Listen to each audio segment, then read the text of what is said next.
because they have it on their computers, it's okay. It's fine. It's okay? Yes. Because I have, Okay. they have So on I their was. It's actually better. We can see you better also this way, actually. globally well with Sweden, Finland, and Denmark, but Sweden and Denmark are not part of the euro. The last country I should like to say a word about is France, and France is my country. I am French by passport, and I'm very pessimistic for France. The economic performance is very low. We are developing debts and deficits, and we have very bad industrial competitiveness, and I don't see any reason why the situation will improve. In other terms, what we can be sure, unfortunately, is that the gap of competitiveness between the good pupils and the bad pupils will continue to increase. And this is a problem of the euro. In fact, when we speak about the euro is not the problem. The problem is the divergence of competitiveness between the countries members of the eurozone. And this is extremely easy to understand. Germany, being extremely efficient, considers that the parity of the euro to the dollar, 1,2, is very good for them. They can export easily with this parity. On the contrary, the same parity, 1.2, for the Greek economy is a disaster. It's far too high. It will be necessary for them to devaluate by 50%, but they cannot devaluate because they have no national currency, so they have to stay on the euro. And for the intermediate group, let's say for France, 1.2 is also very high. And in fact, all the countries like Portugal, France, Italy, Greece, France, and some others will require a devaluation to regain competitiveness. But with the system of the euro, they cannot devaluate, and here is the problem. So the question is now what will happen? Again, the member states, the countries and the political leaders are very shy to find solutions. So we are in very small solutions, and the problem is becoming worse and worse. What is for me sure and obvious is that Greece will have to leave the euro. I cannot imagine that in 2 or 3 years Greece will be there. It's for me absolutely inconceivable. And I have also big doubts about the sustainability of the euro if the present lack of leadership is continuing. In any case, the problem will come from France, I have no doubt about that.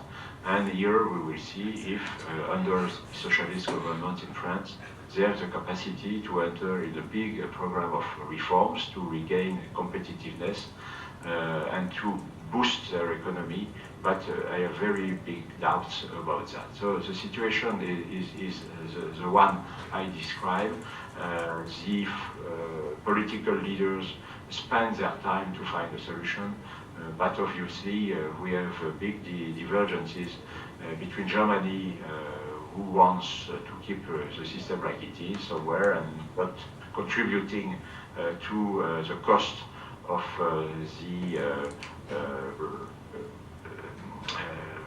reorganization of the economy of the non-competitive countries. So the solidarity is missing, and also the vision for a big reform of the European economy. I think this point is important to have an idea of how the things are in Brussels. A few questions about that. Probably yes, do you agree with me? Do you disagree? Or how do you see the situation? Yes? But what if we change our point of view on the EU and not only see it as an economic zone, but try to focus more on a political union? Would that make a change and maybe then lead to a better economic zone? Well, you are very right. Economy is coming after political vision. This is for sure. I have no doubt about you. And by the way, this is why personally I am a federalist. But again, you know, the problem in Europe is that systematically the politicians have put the plug before the horses.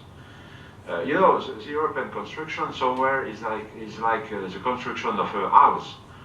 First you have the foundations, and then you build the walls, and then you put the roof, and after you put the chimney. This is somewhere the way it has to be organized. Here, the monetary sovereignty is somewhere the chimney. You create a monetary sovereignty, a common monetary sovereignty, when everything else is organized, and when you are under a federal system. And this was not the case. What are the conditions for a sustainable common currency? There are three conditions. First, you need a federal system. Second, you need a finalized single market. And third, you need a common citizenship. If one of the three conditions is missing, you fail. And you have seen in the past the relations between Argentina and USA. They have created a permanent link between the peso and the dollar, and it fails simply because the economy was not in line. The US economy was booming due to Clinton administration, when the Argentine economy was depressing, and they have been obliged to break the link, and the peso was devaluated by 50 or 60% later. We have another example, you know, in Yugoslavia, the Yugoslav dinar has exploded. They had a federal system, they had a single market, but they had no common citizenship. So, you know, we have to take things in a proper order, and a monetary union is certainly the last step for a real federal integration. But I go back to your question. In fact, the second problem of the EU is that they have enlarged too fast. Too fast. Now we have 27 member states, and soon we'll have 28, Croatia, and probably some others from a Balkanic country, and this is completely a nonsense. This is a nonsense simply because the more you dilute, the more you enlarge, the more you dilute. And the more you are driven by the lowest common denominator. And the contrary, if you want to have a federal approach, you need to stay between close friends and close allies. So we can imagine a federal system between 5, 6, 7 countries, and perhaps max, but no more. And this is the problem. You know, when you discuss in Brussels, you know, the president of the Commission, Mr. Barroso, which I don't like so much, I must say, has preparations yesterday or the day before in front of the European Parliament asking for federal Europe. Yes, but what is it doing to do that? What is his support for federalism? Is the one who is responsible also of the present situation. They have pushed for enlargement. You know, it's incredible because when it was questioned to enlarge to Eastern Bloc countries, to Czech Republic and Poland, and so at the beginning this was supposed to be a very long-term process. It takes decades and to go step by step in waves, in phases, and so and so. But in fact, in 2005, 10 countries enter in one day. So how can you go through a federal system by this approach? It's impossible. So in fact, the problem of the EU is that it's only a single market. It's a market. It's a free trade zone, if you wish, plus a single currency. But the two are not going together. If you want to have a free trade zone, you don't need any single currency. But if you have a single currency, you need to go to a federal system. There is absolutely no other option. And the reality, unfortunately, and all the observers who think in Brussels conceive that it will never be a smooth evolution. It will be a breakdown somewhere. And the breakdown, I think, is close from us. It will happen in the coming months or in the very coming years. And from the breakdown, then after, something will restart. I cannot imagine that the EU will explode and that everybody will go back to its national market. This is for me not an option.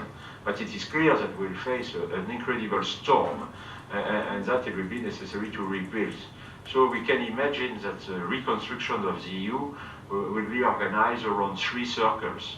A federal circle with a limited number of countries, then an economic circle with the countries pushing only for economy, Great Britain in particular, the UK, the Eastern countries, Scandinavians, people like that. And then the third circle will be the newcomers, the neighbors, Ukraine, all that for developing education, immigration, all that. This is certainly a concept that could work, but you know, it will be a very, very long process and with big turbulences. Other questions? Pascaline, you have a comment, perhaps? Not so far. I mostly agree with some of what you say. The problem is, I guess, with the euro, is that a lot of this could be foreseen. I mean, we knew about the Greek situation from the beginning, for example. So these are problems that could be very well foreseen. And some of those problems were kind of, swept under the rug, but they're coming back to haunt us now. So the level of knowledge when these decisions were taken and the public was not informed is something that's I've always found really preoccupying, let's say. Yes. The situation is extremely preoccupying, and also you see in these countries how the situation, how the population is becoming poor, and you see big inequalities and the big difficulties for the young generation. The young generation is suffering a lot, and the future belongs to the young generation. So if the young generation is suffering, it's a very, very bad signal. Now we have, for instance, one of our students here who is Spanish, and he's been told by his parents, don't come back, there's no jobs for you, stay in Australia, there's nothing. So back home. I can understand, and when a sad. country like Spain is losing its young graduates or young generation, which is moving to Australia, Canada, or whatsoever, I mean, it's an incredible loss. And this me, I'm far older than you, of course, but I cannot accept that. This is simply unacceptable. And again, I don't want to be too long on this part, but there are solutions. There are solutions. Solutions are there. And the politicians have not the courage to take these solutions. There are at least 3 solutions. The first solution in a country like France is to understand that we are living in the 21st century and not in the 19th century. So I think that France is ready to wake up. Hey, we are living in a modern world, guys, wake up. Because they are still with the social welfare in France is incredibly high, the fiscal pressure is incredibly high, and I'm not anti-socialist, I'm not against Hollande. I voted for it, by the way, because the choice was better for Hollande, in my opinion. But what he's doing now is increasing the taxes. What are the other solutions? Yeah, there is none. When the reality, when you are bankrupt, is not to increase the taxes. When you are bankrupt, the idea is to cut the expenses and to lose fat and to increase your muscles. This is the way we have to do, and we do like that in a company. So this is the first solution. The second solution, which is more global, at EU level, you have or to create inflation, or to reduce the parity between the euro and the dollar. So already the parity has been reduced, so this is why we gain time. But if we arrive for €1 to $1, this will give us air. And it will give the possibility for countries of the South of France and France to have better wealth and better economy. This is the second solution. And the third solution, I'm sorry to say the things are there, money is a concept absolutely virtual. You can create money like that. You can create currencies like that when you are a central bank. It's very easy to cancel debts. You have debts, you cancel debts, you reimburse the banks, and the debts are over. And this is the mission of the central bank, or this would have to be the mission of the central bank. But this, for Germany, to have inflations or to cancel debts is something they cannot accept, metaphysically speaking.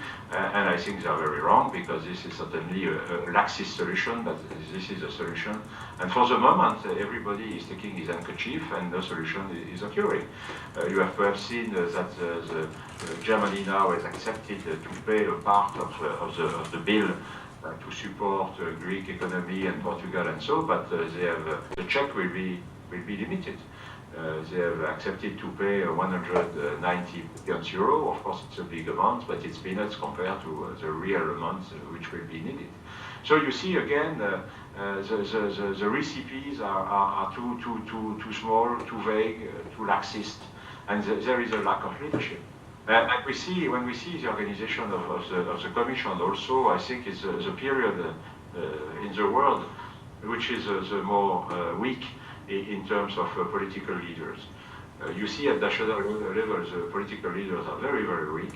And at European level, we have 3 leaders. In fact, Mr. Barroso, President of the Commission, Mr. Van Rompuy, the President of the Member States, let's say like that, and we have Lady Ashton, with the president for external affairs, European diplomacy. But sometimes I believe that the member states make a concourse to find the weakest possible ones. And we have 3 leaders which are, each of them, absolutely out of the profile required in the present situation. Marine? You just said that to go out of the crisis, France, but also like should cut on its welfare system. But hasn't the EU actually been built on its welfare system, and isn't it one of its good points compared to America, for example? And wouldn't that be actually bad for the future to cut on the welfare system, even though it can be a way out of the crisis? Sure. I think if you wish, too much is too much, and not enough is not enough. I think that in the US you have really here a problem of social welfare, in particular for the poor, even if Obama has tried to have Medicaid and all of this system, but never mind, the social protection is very weak, probably too weak. But on the contrary, in Europe, in particular in France, but also here in Belgium, the social protection is too high. And people have a huge amount of vacation, a huge amount of social protection. They have a very limited working time. In France, the working time is incredible. I mean, they work 35 hours per week, which is somewhere half of my personal working time, but around 60-65. So they have a wonderful pension scheme and so and so. But again, we are in a competitive world. So again, when I travel in the world with my wife in China or in India, she said, well, it's good to see now they have a better welfare. Okay, because they are competitive. So competitiveness for me is not the absolute key word, but what we have to adapt your structure somewhere to a global competition. So there is a lot to reform. To bring more competitive spirit, to bring more possibility to work more. I mean, in France, they have to work more. This is a matter of fact. Can you imagine that in France, you have a big proportion of people who have 12 weeks of vacation per year? 12 weeks of vacation per year. Can you imagine that? You know, these are the good old days, but this is finished. But also, the second point is that for me, we have not to go too far in liberalism. Me, I am an entrepreneur, so I am a liberal, but I am not an ultra-liberal. And I think I am against global free trade. I am against the globalization of the world in economic terms. And I am against the WTO approach. I am favorable of free trade per zone. We have a big European zone, and here, inside the European zone, we need to have a free trade zone with real competition and adaptation of the structures. Then we have the American zone, NAFTA, and North America, Central America, South America, and then we have ASEAN and so on. This zone needs to be free trade zones and negotiation between the zone for commercial commitments and so. The EU needs somewhere protection at the border. In the past, we had a community preference, and we have somewhere to go back to that. If I take the example of the solar industry, solar panels, but it's impossible to build one in Europe. All the solar panels are coming from China. So you see also that they have less environmental commitments, less social commitments, and they can export with no tax and no duty and whatsoever in your country. So they are destroying the job. So, you know, it's a half situation. On one hand, I believe that in Europe we need reform. We need reform for a more dynamic approach. And again, we have to give more possibilities to the young generation, because now the problem is that the old generation is spending the money, and the young generation will have to reimburse, which is absolutely unacceptable. So it's a big effort to make in Europe, in some countries in particular, for improving that. But on the other hand, we have to work at global level in order to make a more balanced approach. And it will be absolutely necessary to oblige China, India, and some others to accept administrative burdens, some taxation, otherwise our employment and our societal organization will be destroyed. But again, the power is too weak. We don't dare to say a word to the Chinese or to the American, you know. But life is not like that. We are living in a wide world, and even when you have a small company, you have to be extremely tough if you want to survive. But it is more true at the level of a continent, of course. So we need energy in Europe, with no doubt. You with me or you're against? I want to hear from the rest of you here. Alexander? Don't you think it's dangerous to go back to like some kind of protectionism between the regions? Like, don't you think that the consumers in Europe benefit a lot from having the ability to buy cheap Chinese-made products, and then we can focus on doing what we're good at, that is like services, like service economies, instead of staying in the old like manufacturing economy? Yes, but you know, I begin to be an old guy, so I have seen many things in my life now. And what is funny now is that in economy now you have dirty words. You have dirty. So inflation is a very dirty word. Inflation is so it's awful. So devaluation is a dirty word. Devaluation or devaluation is awful. So what is again awful? Protection at the border. It's awful. So during the 90s, and I was very much involved in that, I will say, the World Trade Organization took the power, and the liberal concept has contaminated everything. And we see clearly now for the bank, the bank system is rotten, clearly speaking, and this is coming from a very, very liberal approach. The only big concern is to earn profit, the profitization of everything. And also the vision of the companies are incredibly linked now to the profitability. 20 years before it was not the case. Of course it was necessary to be profitable, with no doubt, ever, but it was never the parameter.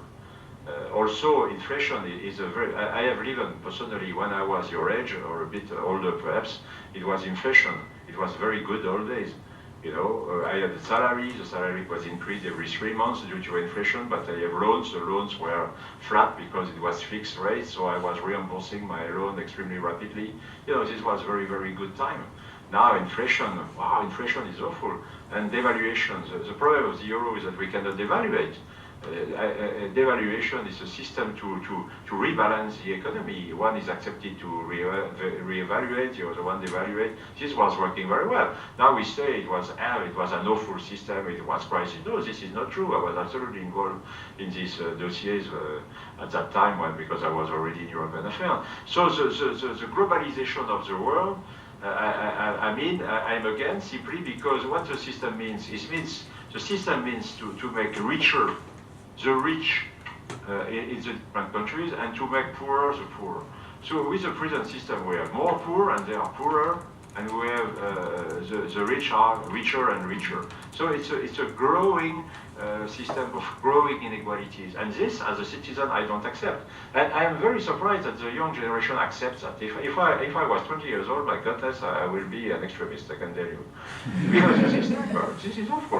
What you see is the situation of the young generation right now.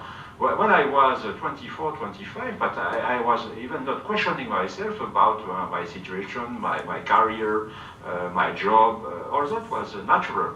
Now the situation for the young generation is very, very tough, very, very tough. And this is really, for me, again, unacceptable. Well, perhaps we can go back to so they all have it on their computer. I don't dare touch this because I don't know what. So they have it. So if you tell us so where we can the slides, just slide the Brussels landscape, and I think it works. You see on the screen? If you tell us where we are, we have the slides. We can see. Brussels landscape 1 official. Yes. Yes, we have it. Yes. Okay, so now we have plenty of time. So we speak a little bit about lobbying and influence. And Lobbying is for many a bad word also. It's manipulation and disinformation, why not corruption? When in Brussels, lobbying is not only very well accepted, but lobbying is part of the decision-making process. So it's a very Anglo-Saxon system in Brussels, and the lobbyists are welcome at the level of the administration, the commission, the parliament, also the member states, when they are good. So the first question perhaps is to ask ourselves, what is a good lobbyist, what is a bad lobbyist? So a good lobbyist is someone having an expertise and being a solution maker. You need to be part of the solution. You need to bring solutions. You need to create alliances. You need to create alternative solutions which are credible. So what is a bad lobbyist? No expertise, and he's a problem maker. He's making the problem more complex. You know, when I was in sugar, we were solution makers. When I switched to agriculture, we were part of the problem. The farmers' union are unable to propose a solution. They are just asking for subsidies. This is bad lobbying. So the job is relatively complex, more and more legal, and the legal competencies are more and more required by the new regulations, which are very complex. And you see here on the screen how many actors we have at official level. So more or less 50,000 civil servants, members of the parliament. So it's a big group, which is generally competent. The members of the civil servants of the European Commissions are competent people. They are experts, they are technicians. So if you want to be credible when you talk to them, you need also to do very well your dossier. And they have a huge power. This is a big difference between Brussels and the capitals, is that the small civil servant, what we call the desk officer, this guy have a huge power, and probably a too big power. Really, a desk officer, which is a low-level civil servant, is a master of your dossier. And in my last book, I have written that at the EU, the minor European civil servant is a master of the union. In lobbying, when the desk officer is favorable to your dossier, you can take vacation for long. When this guy is against you, the difficulty starts, because they have a big power. So the Commission has a huge power. Now, if you take the slide after, is the stakeholders. The stakeholders are the lobbyists, and they are representing civil society, business, non-governmental organizations, trade unions. It's very important because any power needs a counterpower. It's very important that the power has a strong counterpower, and this is the role of the lobbyist. The lobbyist is a counterpower. So you see here you have many people involved also. We believe that in Brussels we have more or less 20,000, not lobbyists, but 20,000 persons employed in European public affairs. And if we add to this figure all the member states, we are close from 100,000. So we have many people involved in the EU legislation at the level of the companies or the sectors or the NGOs. The NGOs are very important in Brussels. WWF has in Brussels an office with 55 permanent staff, so it's a big group. You have 500 multinationals which have a European office in Brussels. So all the economic actors are there. You have it's very crowded, very crowded. So now, if we take the 7 dimensions of European affairs, you will see it's 3-4 slides after. We'll try to define a bit what we do. So, when we speak about lobbying, if you are a good lobbyist, you work according to a methodology. And see here that the first part of the methodology is based on information gathering. You have to update the relevant information. This is what we call monitoring. You have to monitor the issues, and it's not so easy because it's complex, so you have to obtain the information you need in order to follow the